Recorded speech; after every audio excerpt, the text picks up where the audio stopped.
నాకు ఒకటి అనిపించింది.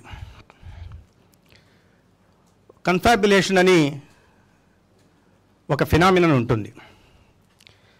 కన్ఫాబులేషన్ ఫినామినా ఏంటంటే, ఒక వ్యక్తి తను అబద్ధాలు చెప్తున్నానని తెలియదు, కానీ ఆయన మస్తిష్కంలో తను చెయ్యని పనులు చేసినట్టుగా పదే పదే అనుకోవడం వల్ల రికార్డ్ అయిపోయి ఉంటాయి.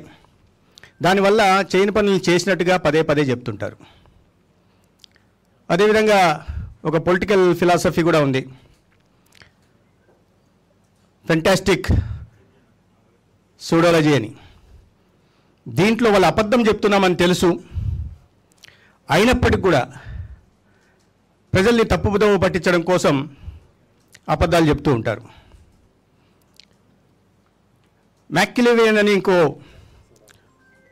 అదొక ఫిలాసఫీ ఉంది, అదొక రకమైన మానసిక వ్యాధి కూడా. దీంట్లో అబద్ధం చెప్తున్నామని తెలుసు, కానీ పక్కనాల వల్ల నిందలు మోపుతూ బురద చెల్లుతూ అబద్ధాన్ని మళ్ళీ మళ్ళీ నిజమని నమ్మించే ప్రయత్నం చేస్తున్నామని అన్నీ తెలిసి చేసే విధానం అది.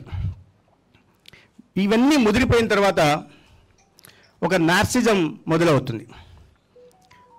అబద్ధాలు చెప్పడం, ప్రజల్ని నమ్మించాలని చూడడం, తర్వాత తమ రాజకీయ లబ్ధి కోసం బురద చల్లడం, ఈ రకంగా చేస్తూ చేస్తూ చివరికి నార్సిజం దశలోకి వెళ్ళిపోయి మేము దైవాంశ సంభూతులని, మేము చెప్పింది అందరూ వినాలని, తను చెప్పిందే 100% వాస్తవమని, అది పూర్తి పచ్చి అబద్ధమైన వాస్తవంగా నమ్మించే ప్రయత్నం చేస్తున్నారు.